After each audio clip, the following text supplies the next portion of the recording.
Lorde is finally back with new music. Are we about to enter a new era? And I play Bop or Flop with all the new music from this week, including new Lana Del Rey. This is the Pop Pod, and I am Pop Sam Cam.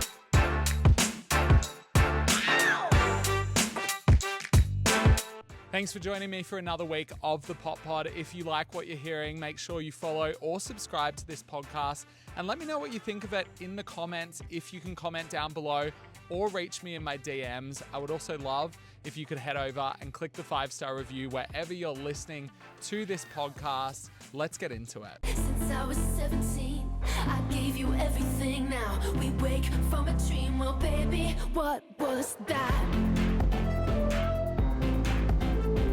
Lorde surprised everybody by clearing her socials this week and dropping a new snippet of music. The song is rumored to be called What Was That About? And it seems to have been produced by Jim E. Stack, who's a producer that we've been seeing her work with a lot over the last couple years, with a couple of studio pictures here or there. He's also produced for people like Haim, Bon Iver, and also Empress of. I am so excited to hear this one. We don't know when it's coming yet, but Lorde is never one to tease music for a long time, so I wouldn't expect that we would be waiting too long before we hear the full version of this song.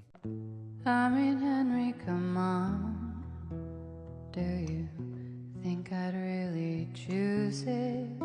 Lana Del Rey has finally released Henry Come On. This is the first single off her forthcoming album, The Right Person Will Stay. She's set to perform a country set at Stagecoach Festival in a couple weeks. Very excited to see how that one plays out. I'm going to talk about this single in the Bop or Flop segment and tell you what I think of it. The next news for today is that Marina has finally announced her new album. It is called Princess of Power and it is coming out on the 6th of June. She has led with this new single called Cantissimo, which we're also going to talk about in the Bop or Flop segment.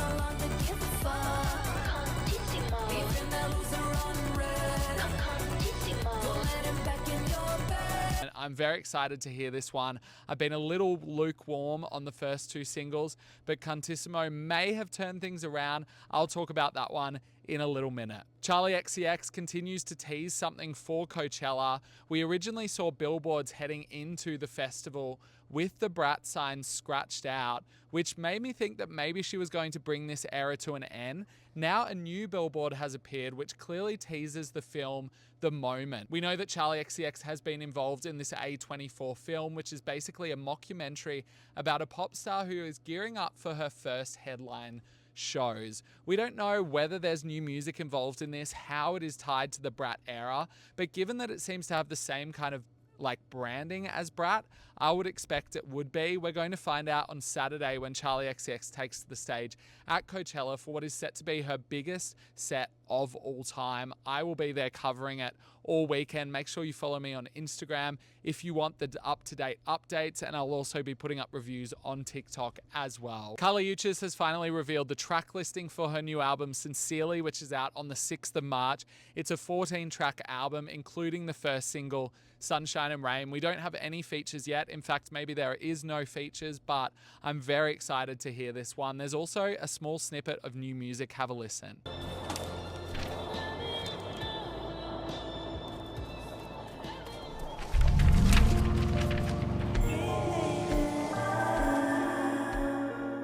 New music also coming for Ava Max, who is doing this kind of bizarre rollout for this new music. Basically, she put up a billboard heading into Coachella that said, "Don't click play on Ava Max." It turns out that "Don't click play on avamax.com" is a petition basically trying to stop her from releasing new music. Obviously, it's all a bit tongue-in-cheek because she is going to go forward and release this song. Let me play you a snippet. I don't need nobody. I'm loving myself tonight. It's all about me. Yeah, it's good for my health. The most notable thing about all this is the Ava Max haircut that she debuted with her first era is back. Let's head over to the charts where Someone to Call My Lover by Janet Jackson continues to rise. It's reached a new peak of 141 on US Spotify with 369,000 streams. This is its best performance ever, its highest peak. Obviously, the song from 2001 is going viral on TikTok, and now it's starting to gain steam on the streaming charts as well. Very excited to see how this one plays out. Finally, Ethel Cain's debut album, Preacher's Daughter, is set to hit the Billboard 200, maybe challenging for a top 10 debut. She's never been on the Billboard 200 before, but Preacher's Daughter was finally released on vinyl, which has given it a boost and may send it into the top 10. This is a very good sign for her forthcoming album, Willoughby Tucker, I'll Always Love You, which is set to drop in August. Let's head into Bop or Flop, where we're going to talk about the new music of the week. We've obviously got new music from everyone from Lana Del Rey to Marina. This is a pretty mixed bag of new music, I'm not going to lie. Let's get started with Marina's Cantissimo.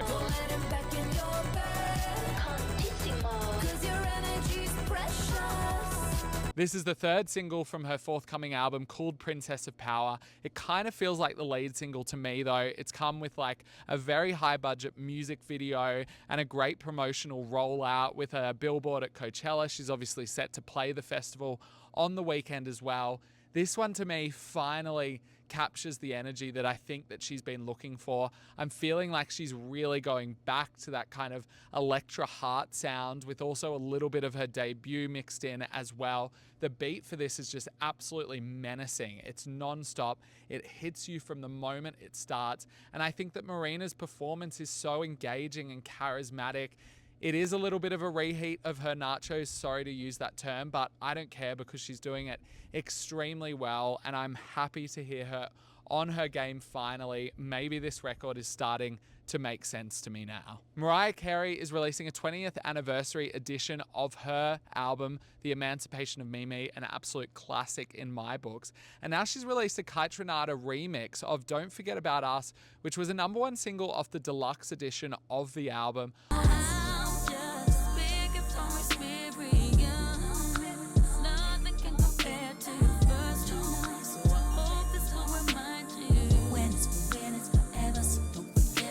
I love what Kite Renata does with this. He's just such a master at R&B remixes. He doesn't like get too tricky with this one. He just makes it a little bit more slippery, a little bit more danceable, and I am here for it. This is, I think, a very underrated Mariah Carey single, and I love it. Happy to hear it getting its moment again.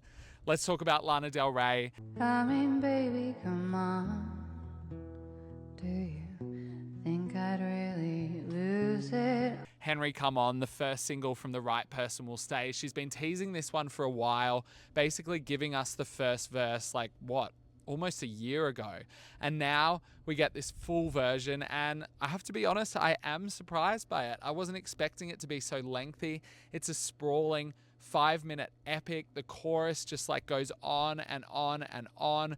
Kind of feels like a little bit of a Norman effing Rockwell, like California chorus where you never quite know where it's going to end. But then stylistically, I'm feeling Chemtrails Over the Country Club. And then lyrically, I'm feeling Blue Banisters. So there's a lot in the mix right here.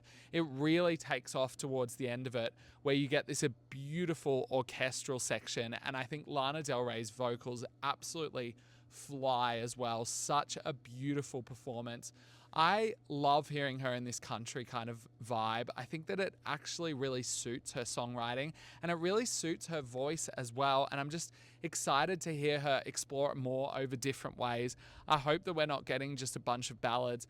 I hope that there's going to be a little spice in the mix. We will see when this record comes out. It's meant to be out in May. Obviously, don't hold your breath for that, but we will see. Next one is Bon Iver. He's released a new album called Sable Fable, or Fable Sable, Sable Fable, whichever way, it works. But this song is called From, and the reason I picked this one out of the bunch is because it actually features McGee. I can feel it all. Nothing's really wrong, so from now on, don't let each other go on. I find this pairing interesting because McGee has obviously had Bon Iver on the mood board when he's making music. So to see it kind of come full circle and to see him working with Bon Iver, I think is very exciting. And I like it because McGee obviously is inspired by Bon Iver, but he brings something different to the table as well. And now it seems that Bon Iver is getting inspiration from his music. Feels very meta. I think that From is one of the best songs on the album. I still have to really dig into this record, but I am really liking this single and I really like this pairing. I think that Bon Iver is kind of in a pretty like fruitful time in his career where he's very open to collaboration, very open to trying a lot of different things. I heard on a podcast that he'd moved to LA and like kind of had a bit of like I don't know, epiphany in terms of his own health and his own mental well-being, and this album certainly reflects that. I'm giving From a bop for sure. This one is one that I didn't talk about last week because I hadn't listened to the record yet, but I have now. It's an artist called Too Hollis. The album's called Star, and this song is called Nice. We can go side to side, eyes wide shut, I assume you're looking at me. We can go low to high, let's have fun, treat it like nobody else can see.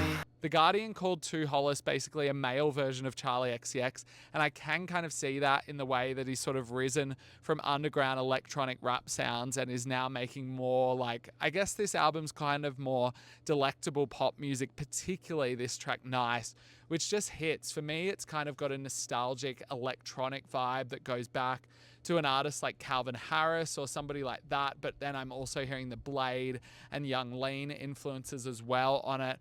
I just feel like, I don't know, it's really exciting to me. This record hit me from start to finish.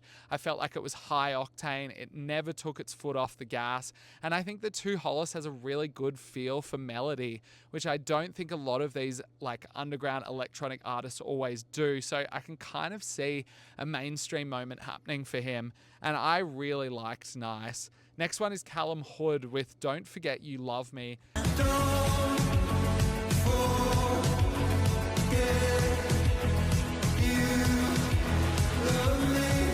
Callum is from 5 Seconds of Summer. We have seen, I think now, 3 of the members of 5 Seconds of Summer go solo. Callum is the last one to try it out. And I think that he almost gets there with this song. I kind of get where he's going. I think the production is interesting. I like that it's not as like clean and straightforward pop as some as 5 Seconds of Summer's stuff, but I just don't think the chorus really hits me as it should here. And because of that, it sounds harsh to give it a flop, but it's certainly not hitting me in the way that I need it to be hitting me on a first single. And it just feels like the 5 Seconds of Summer boys have really struggled to really find their lane as solo artists. And I don't really know why that is. It kind of feels like these are hobby projects for them rather than being like a push to really get themselves out there in a Harry Styles kind of way. And if that's the case, then that's fine. There's certainly nothing wrong with this song. It's just not going to be like a #1 record by any means. Next one, Yule. Evangelic Girl is a Gun.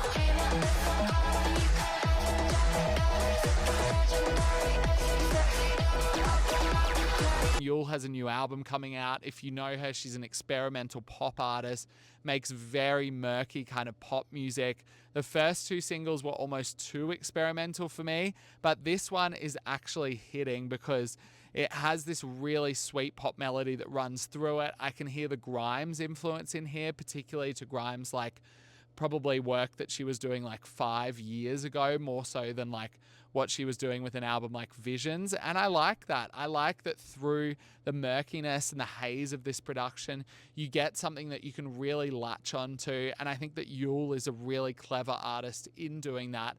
If you haven't heard her music up until now, I highly recommend that you give it a go, particularly an album like 2023's Soft Scars, which I think is absolutely brilliant. Go check her out if you haven't already. Next up, Cynthia Vero's Worst of Me. You took the worst of me, lightning and scars is all I got left of me. She is releasing an album in June, and I guess I was expecting more of a splash from Cynthia given that the moment that she had on Wicked, but there's something about this music that just isn't quite hitting for me. It kind of feels like the kind of record that Emily Sunday would have released like over 10 years ago, and Worst of Me particularly fits that bill. She's obviously got a brilliant voice that shines through, but the production on this is just so so dated, like so dated. And I would have thought that maybe she could have come up with something more interesting given the connections that she's probably made with Wicked, the doors that she's broken down. Surely Ariana Grande could have sent a producer her way to work on something a little bit more interesting, but this is just not really working for me. A bit of a curveball for me personally, and probably an artist that you wouldn't really expect me to love, which is Turnstile, who announced a new album this week and also released a new song called Never Enough.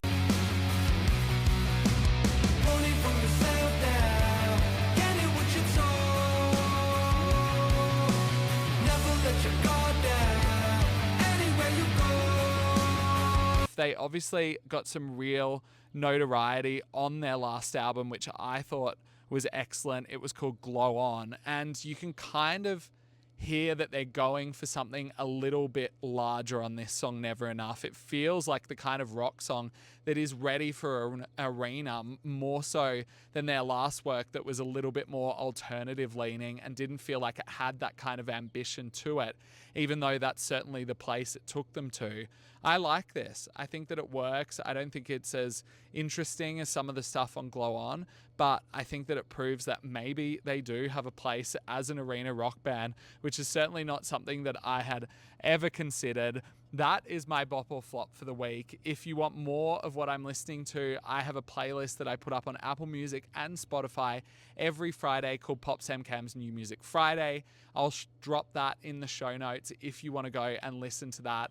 I'm heading to Coachella today to cover all the action. You can keep up with me on Instagram and TikTok, and obviously on Monday, maybe Tuesday, depending on how big Coachella is for me, I will give you all the deets of what happened, what I thought of Lady Gaga's headline set, what I thought of Charli XCX changing things up potentially for the Brat era, what I thought of Marina, whether there were any surprises. Are we going to get Lorde debuting the new single at Coachella?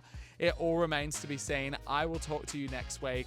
I appreciate you being with me for another week of the Pop Pod. See you next time.